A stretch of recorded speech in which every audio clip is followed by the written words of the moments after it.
Coming to you live from Shadyside High. Only 2 days to go until senior prom, and anything could happen.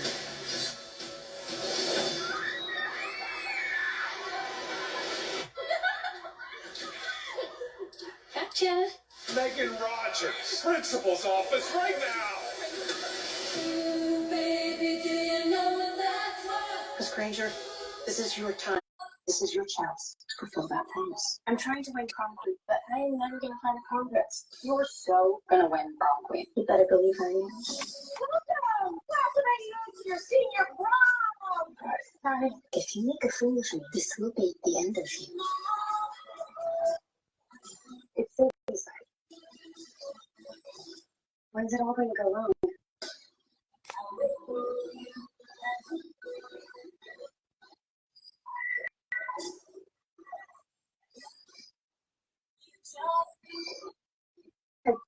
I saw something in the hallway. You'll never be prom queen.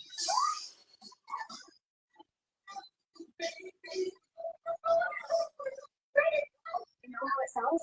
A whole bunch of disappeared. Prom queen.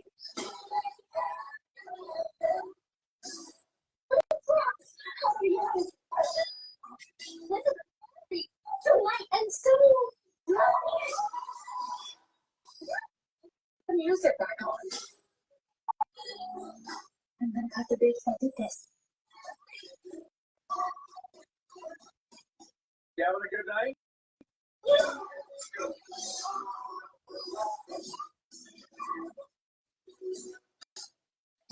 All right, that is Fear Street Prom Queen. Welcome to the June edition of SplatterVision, all across Instagram Live and multiple platforms. Welcome to the show. I'm Rob Martin, as always, joined now by Lorraine Kaiser. Hello, Lorraine. How you been? Howdy. Doing great, Rob. How are you? I'm doing fine. Trying to get through the month of the hot, sweaty, sticky summer of Florida here in June. So I'm doing my best. I'm trying to go more to the beach to like offset the heat, but I don't think it's working. I'm just gonna have to dip myself into a pool or something. I don't know. And then you I'll come just throw home with myself. sand everywhere. So yeah. Yeah.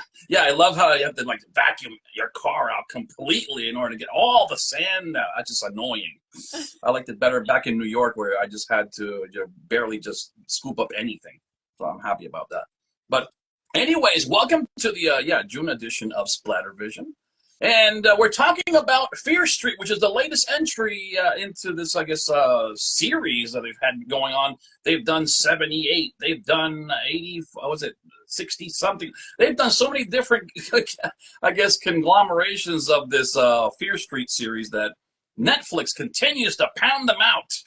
So this one is called Prom Queen, and it's directed by Matt Palmer. Available only, of course, on Netflix.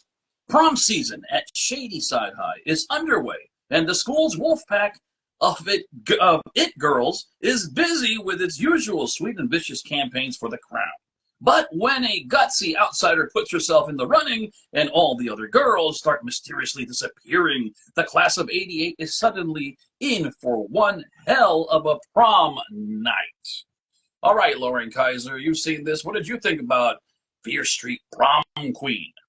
Fear Street Prom Queen was a really cool take on the prom genre of horror movies. I thought it was an excellent take on Mean Girls meets Carrie meets Scooby-Doo. There is that nice little aspect of that in there as well. It's true. I really like the familiar faces that we saw. Really cool intro, the way Lori, the main character, narrates and kind of introduces us to all the different cliques in the high school. And right. We get to meet everybody and kind of already set the judgment. So we didn't have to waste time with a lot of talking. Really also liked how as the girls, all of the wolf pack started disappearing, the prom queen candidates, it was set to a really sweet soundtrack, 80s soundtrack. So I do want to mention that because fun songs. And so Another familiar face was Lily Taylor from The Conjuring. She Yes, was yes, yes. from she was one of the leaders in this movie and really provided support to our main character. So, I have Ariana Greenblatt is barely in this film. Apparently, they couldn't pay her entire salary in order to keep her, I guess, alive through the rest of the whole thing. But yeah, she's barely in this. So if you miss her, you have missed the entire movie for her. So continue. I'm sorry. I like that you brought Ariana up because I really liked the angsty character that she brought, the energy that she brought, Right. because if we remember her from Barbie, she was kind of the. This would be her character 2 years later, senior year, if That's she a good, never yeah. had that awakening from Yeah. Barbie. Good analyzation. Yes, continue. So finally, a queen is crowned, and all I can say for the end is wowzers. Wow, you're so funny. All right, so what do you give this? Thumbs Thumbs up. up. All right, so thumbs up from Lorraine Kaiser, of course, on Fear Street Prom Queen. Now, I'm going to ask you a question. Now, we've seen, obviously, this whole prom queen situation in movies done before in the past. You go to Carrie, you go to Prom Night, you go to Prom Night 2, you go to Carrie 2, you go to this thing. Where would you rank this as far as, you know, prom movies go? Is it a difficult decision? It's tough because I actually like this newer take, and Mm. there is a more recent Carrie with Chloe Moretz in it, and it was really Oh, good. you like that one? Did like that one. I It couldn't was, stand it. I didn't buy it. She but didn't convince me that she was really like a queen. I can't help it. I'm a Chloe fan, but Oh. I have to say this would be up there, maybe in the 3 or 4 section. It's a great intro. It's a new version and a really cool take. And I like the inspiration that I felt that I saw in it. All right, so Lorraine gives it a thumbs up. I differ. I give it a thumbs down. But I'll tell you the positives, though, at the beginning. Let me get that out of the way. Since I am a fair critic. I'm not one of these guys who'll just, like, completely rip apart a film unless it's really warranted. The good stuff. Well, look, the performance by India Fowler as Laurie was really stand out. She really did a great job, I thought, and came through visually and emotionally in the film to really think about it. Oh yeah, you know what? She really is portraying the character really, really well. The fact that her mother's involved in this story here, the whole, they set it up very nicely, just to say the least. But they capture her in a way where she's the final girl. She has to go through a lot in order to get to the end. But she was really good. And also the villain girl, who was played by Fina Straza, Tiffany, she was also very good. So they really did a great job in casting those two characters. And the supporting cast, it's kind of like hit or miss. I couldn't believe some of the characters. I'm like, no, come on. I couldn't buy that one or that other character. I'm not going to go into detail because it's just pointless. But let me get to the terrible stuff. Yeah, let's get to that. Yeah, terrible script. I just think that you can see who was going to be the killer from the beginning. I mean, how flat is that? I mean, come up with something more original. And also, I mean, you credit a lot to the soundtrack of this film, which was not really a problem. But where the hell was Guns N' Roses in this movie? This 88. I mean, what were they just thinking about? Everybody was in a disco in this whole thing? I mean, come on. It was like Rick Astley. They went to name some of the acts. I keep forgetting. Tiffany. There's Okay. definitely Tiffany in there, and Where's Debbie Gibson? a couple more, but there wasn't any Michael Jackson. There wasn't No any Michael Chris. Jackson. So I do agree with you on that. Yeah, there was no Poison, no Guns N' Roses, no Motley Crue. What the hell is going on here? And also there was a lot of overacting, which I found a problem with because it just seemed like the dialogue was so ridiculous. It's very, very diminutive, if that's a word, diminutive. The characters, when they have a script and they're reading the dialogue, The idea is not to overact it. Let the scene come to you. You know, acting class 101. Let things come to you. Don't attack the dialogue like a shark and then you fall into the water, you know? All right. That's And then true. be eaten by the shark. The pacing was terrible. I thought the movie was, over by the 1 hour mark. I mean, they got to the prom scene way too fast. They could have slowed the movie down just a little bit and developed more of the backstory with some flashbacks, maybe of the mother, more other stuff, kind of like character creation, or character, I guess, growth, so we can kind of like care more about the characters instead of them making them like caricatures of what they really were. That's what I had a big problem with. It was too cheesy for an 80s movie. I never, you compare like this to another 80s movie, and you see how much more the actors are grounded or the characters are grounded, and not like here where they're like, it's just so annoying. It's like I preferred hearing nails on a chalkboard compared to this, but yeah, I give it a thumbs down. Thumbs down, unfortunately. But the MVPs of this film were India Fowler, Fina Strawson, and Suzanne Song. Yeah, I thought that was good. But they got there's a lot of actors here in this movie who have, I think, futures in this movie business thing. But I just think that this was not a good showcase for their talents, except for the top 3 leads. Okay, so yeah, unfortunately, this film gets a thumbs down. Lorraine loves it because of the soundtrack. Almost forgot. They were, the score, why did it have to be? It's like they were misplacing score music in different parts where they shouldn't have done that. Did you notice that at all? I did. That was annoying. It's like you knew what was going to happen just by the music. It was like cueing, like, okay, here we go. We're going to put this music here to annoy people and to get people to knowing that the killer's going to be there. Right. Man. Right. When not 100% ready for it. No. Yeah, kind of giving it away. Subtleness is the key. You don't want to bash and cue the audience to where you're going. No, darkness and eerie music work, which is, what we're going to be seeing in the next film, which is Bring Her Back. So in this film, let's give you a synopsis of this. A brother and sister uncover a terrifying ritual at the secluded home of their new foster mother. So this stars Sally Hawkins, Billy Barat, and Sora Wong. This is still in theaters, rated R, so go check for it on your local listings. Directed by the Philippou brothers. So here is, I believe, a scene from Bring Her Back on the June edition of SplatterVision. Daughter's blind. See that? Oh, she's passed. That's all right. You didn't know. What'd she do? Papa. She's okay. Grand. Oh! Brendan. She is bleeding. Hello? No, that just arrived. Yeah, they're all good. Yep.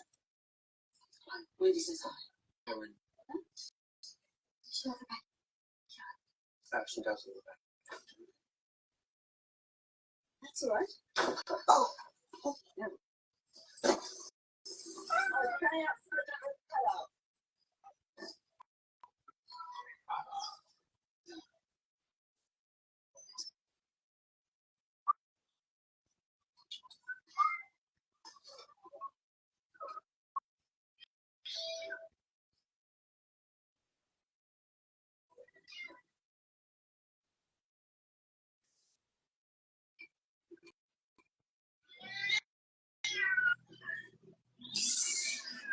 The Demon Child. Come on, cat. Come on, cat. Scratch him. Let me go. Let me go, Olive. No, it's Michael Myers. Just kidding. Isn't he?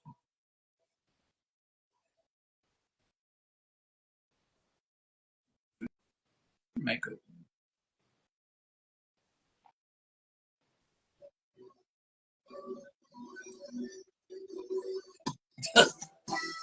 See, this is the difference between what do you call it? Bad music and good music or good score, I should say, in a film. All right, Lorraine Kaiser, you saw Bring Her Back. What did you think about this?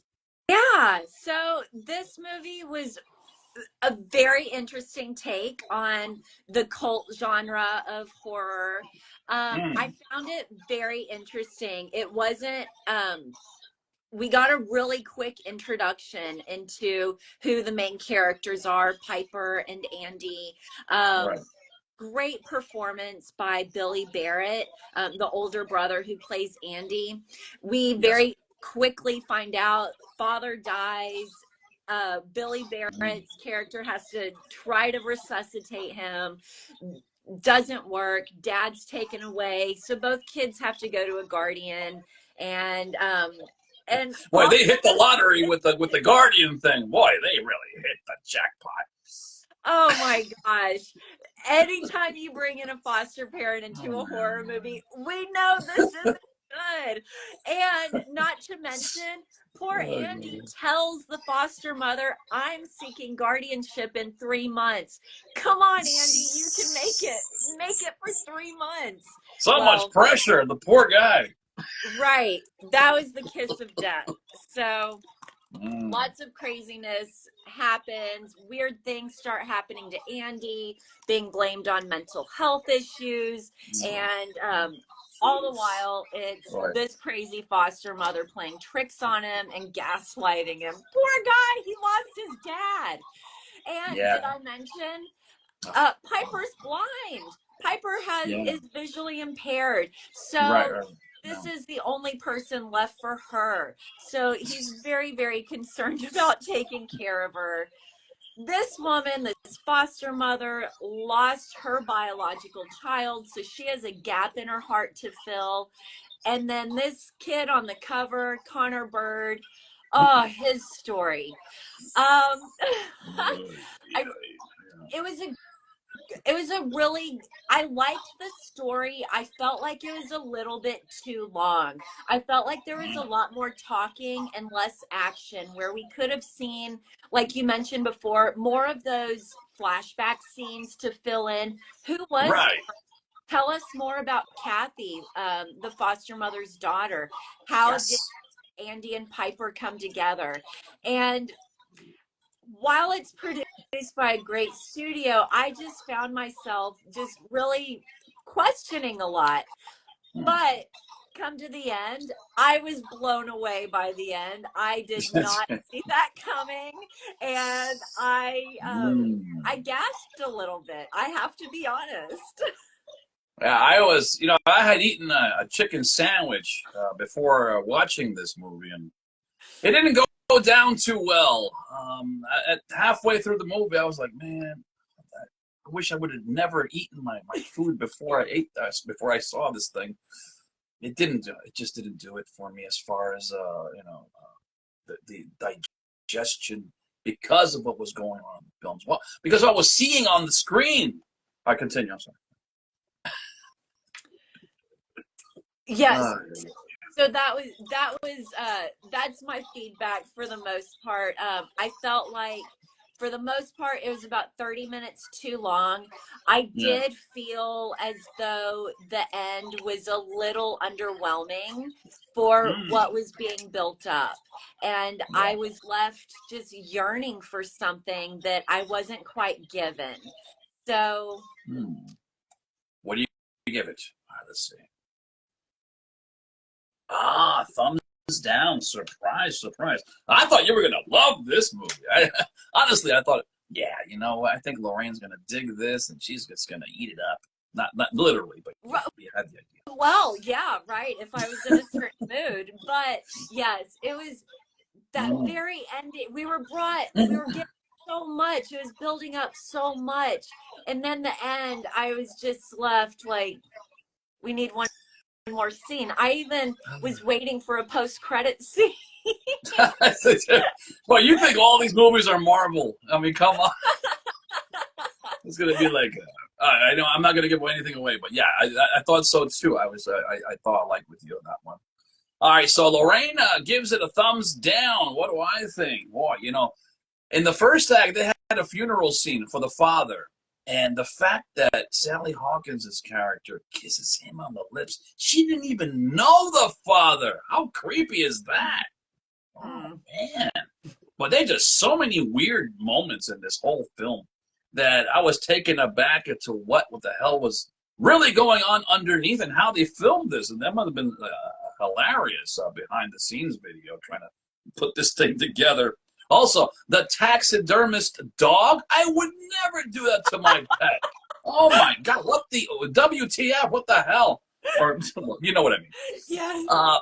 Yeah, why? No. The dog belongs either, in your backyard, with a nice garden, or, you put him in the vase if you want to. But taxidermy? Why? Lorraine, would you ever do something like that? No. No, I have a dog in a jar, like you mentioned, but I would never taxidermy. That is so horrible. God, that is evil. I'm not gonna go off on it, but you get the idea. Yeah, it's a weird kid movie, obviously, and the whole framing of Sally Hawkins with the main character of Billy Barrett trying to make him look like the bad guy. That was funny at the same time as it was like despicable. Once you see the triangle tattoo on Sally Hawkins' hand, did you notice that they mentioned that they showed it twice? Mm-hmm. There was like a little like triangle thing. I'm like, Satanism. Something is going on with this woman that is not right. And at the funeral scene, let's go have some fun. I'm like, what? What kind of person is this? It's supposed to be a celebration of life. Not supposed to mourn people. What is wrong with you? It's not a party. Right. Definition of fun with children. Yeah, right? Oh, God. I thought the real key scene also was the kitchen scene with the melon and the knife. I think that he thought, he's just going to pick it off, the knife and everything. He's going to swallow it, and that's it. But that's not what we get. And that happens in the second act. Also, a very eerie, excellent score here. So the subtleness does its magic and is very cohesive, and it really comes through 100%. And also in the second act, the dead daughter in the freezer. I'm not giving anything away. That's not the third act. This is like the second act. There's a dead daughter in the freezer. How do you do that? That is so evil. Okay, the gore I thought was like 8 out of 10. The slap scene also. Remember the slap scene? Mm-hmm. That was good. It's very good. It's a lot of psychological horror, and really a subliminal man-hating movie, which I'm very much against. And you really feel that early on. The second Andy walks into the house, you could feel it, and it was, she's gonna do something to him. Oh, I feel. He's like, I don't want any testosterone in this house. Right? Evil man, man executed from house. Okay, I get what kind of Asian boy. That's an Asian voice. But you get the idea. That's they don't want any guys in that house. It was her and the daughter, and that's it. That's all she wanted. She didn't care about that house. Right. All right, so but the effectiveness of all the different aspects of this movie that I just described, I had a love-hate relationship with this movie, but in the end, I'm going to recommend it because it's so weird out there, and you're going to laugh at some of the scenes, and you're like, this is great. What the hell is going on here? The gore, obviously, it's a SplatterVision, so it's going to put it over the top. And I thought, this was an interesting movie to watch. Very cringeworthy at times. Very I want to see that at times. So it's not a movie for the entire family, obviously. So I would, I want to recommend that you see this also without eating before watching the movie. So, okay, I'll watch it.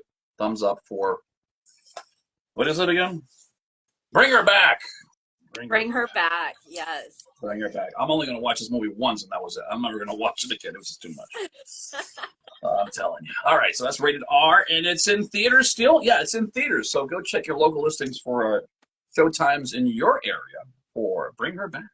All right, the third and final film tonight on SplatterVision is Dangerous Animals. Ooh. When Zephyr, a rebellious surfer, is abducted by a shark-obsessed serial killer and held captive on his boat, she must figure out how to escape before he carries out a ritualistic feeding to the sharks below. This is directed by Sean Byrne, stars Jay Courtney, Hassie Harrison, and Josh Houston. No streaming yet for this movie, so be on the lookout for that. And it's rated R. Here's the trailer. Oh my god, I don't believe I'm ready to arrange this. You're great. Alright, good. There's still one thing we need to take care of. What's the matter? Close your eyes. Big, deep enough. And out. In. Yeah, he gets killed off in the first 10 minutes. What an opening sequence. See you, I'm alive on that board. Spiritual. I feel the same about what I do. It's my true calling. Yeah, using a Chinese food bag. That's nice. Who's this? On his boat. Who's small? I think you want to know.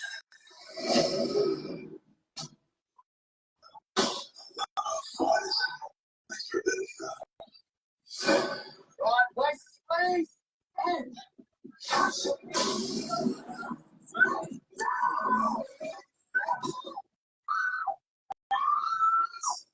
me how the greatest show on earth. Every fish loves a good fight. The thing the fish doesn't realize is once that hook sits, and then she runs. I need help. He's already in the fire.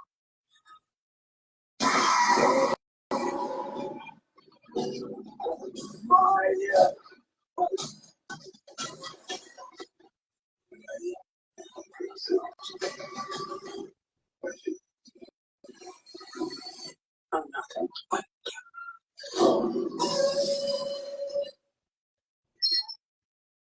oh, come on, don't be like that. This is your time to shine.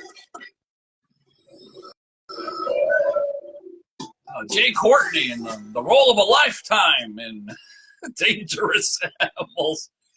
All right, Lorraine, what did you think about Dangerous Animals? So I was really excited, being the 50th anniversary of Jaws and the summer of Jaws. I was very excited to see a shark movie. They're always over the top, so I was very curious. I did not expect 8mm meets Silence of the Lambs with a sprinkling of Jaws on top. Oh my gosh, I was blown away by this movie. A whole new fear level has been unlocked. I didn't even know I needed to be afraid of this situation, but this was wild. It's an intense opening scene with tourists going on a shark feeding tour with the tour boat guy. You see right off the bat, he stabs the male partner there and throws him out and overboard so he can be chum. Oh my god! And then he just goes and kidnaps her. He locks her up in a hole under the boat. How terrifying! Oh my god! And poor Heather, she's just laying there waiting for somebody, and then there it is. And it's not what you think. Right. And Zephyr turns up, this adventurous surfer. She's just trying to help some motorist, accidentally falls in love with him and gets all confused and lets her isn't romance beautiful these days? It is. It's so lovely. So romantic. And she just totally ghosts her guy, bad decision, and goes surfing in the dark, gets kidnapped, ends up on the boat, and becomes roommates with Heather. And fortunately, with her quick thinking, she was able to kind of loosen her handcuffs and get out. But when you're out there is no escape from this ocean. You can't. You're in the middle of the ocean. Who are you going to go to? Who are you going to call? So, the terrifying way that this boat captain utilizes his victims was absolutely terrifying. Even worse that he didn't do it all the way. That was just even more terrifying. Yeah, he's Without, such a conniving bastard. This man is just. Well, I tell you what, though, Jay Courtney, whoever gave him this role, I think deserves a lot of credit because, you know, you think of him in Terminator movies, Salvation, a lot of other crappy movies that he's done. This was the role for him that he should have done from the beginning. This is perfection for him. I think he deserves an Oscar. I'm just kidding. Go ahead. he Continue. deserves something. He deserves recognition. Yeah, you think about this kind of film. We seen it before? There was a Nicole Kidman movie, like sort of like this. Do you remember that one where she's like on a boat? I think it was early in her career, and there's like a psycho guy in the boat and all that stuff too going on, Oh, and she's like a captive. You remember that film? I forgot the name of it, but if somebody in the chat knows which movie I'm talking about, with Nicole Kidman, this must have been like. Early 90s, something like that, when she had like a really frizzy, red hair. Yeah, those kind mhm. of times. But yeah, that's what it kind of reminded me of a little bit. All right, so Lorraine, what did you give this film? I give Dangerous Animals a thumbs up. Thumbs up from Lorraine on Dangerous Animals. I'm going to agree with you, Lorraine. I also give this film a thumbs up. The opening sequence pretty much sets up the entire scope of what to expect from this entire movie. The abduction scene is, in the first act pretty much sets everything up. Josh Houston goes looking for Hassie, that whole deal. It's a predictable plot, but what sets it apart is the genuine performances from the actors involved. Now, this movie also reminded me a little bit of Cape Fear, where you have the villain kind of like, egging on his victims. He's just slathering it up. He's having a great time being a bastard. That's what you see here, and that's what a direct correlation. Like, yeah, you know what? He's playing with them. It's psychological horror, but also you have the blood here splattering out everywhere, which way. And the ocean and the sharks become a character as well, which is very unique, very interesting, and I thought we haven't seen that in a long time as well. There's so much here to digest.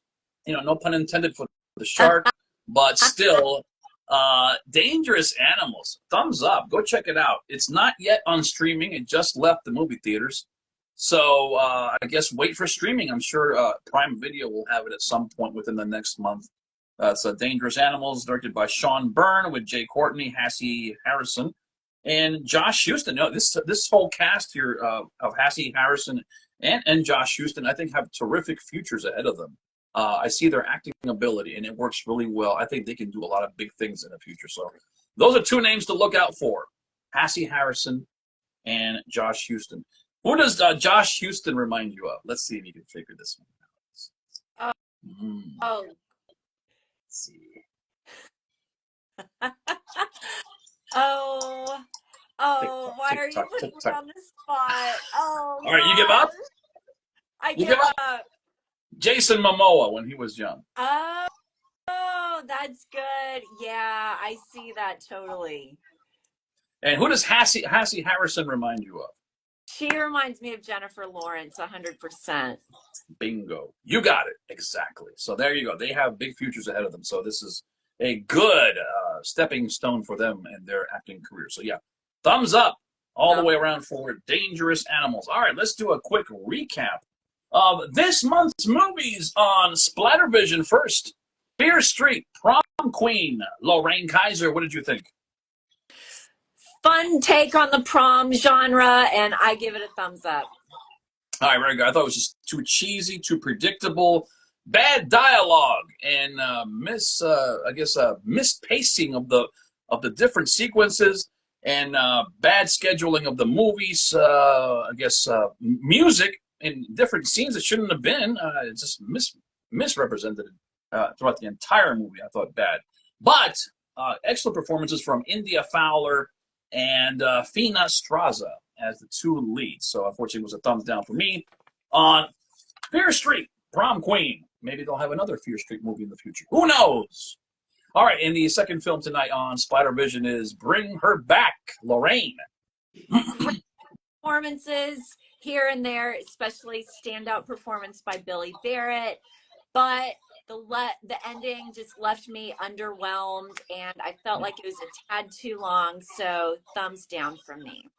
All right, thumbs down for Lorraine. I gave it a thumbs up because it's uncomfortableness and cringe-worthy scenes and just the way this whole movie was like paced.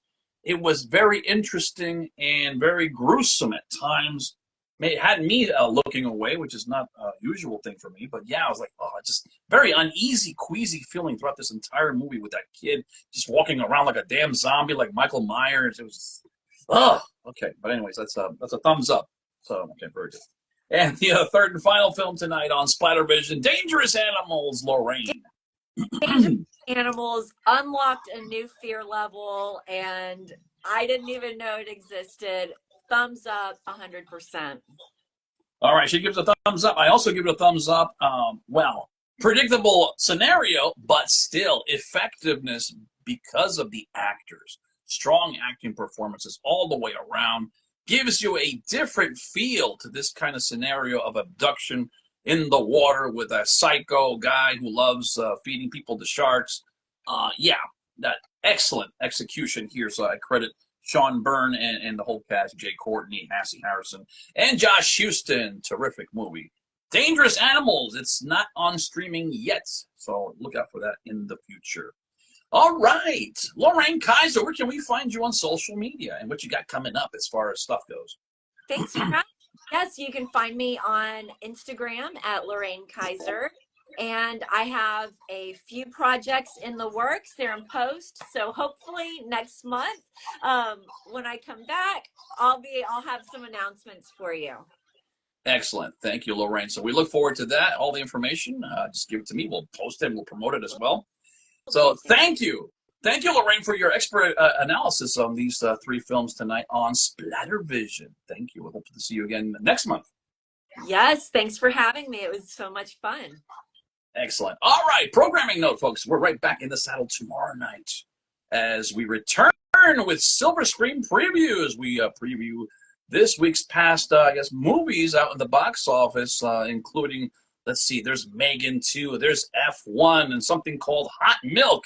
It's me, yours truly, along with Leah Roman and Alexandra LaBelle. It's 11:59 Eastern Time, 8:59 Pacific, right here on Instagram Live for Silver Screen Previews. So, on behalf of Lorraine Kaiser, I'm Rob Martin, and we'll catch you next month right back here on SplatterVision. Have a great night, everybody. All right. Good night.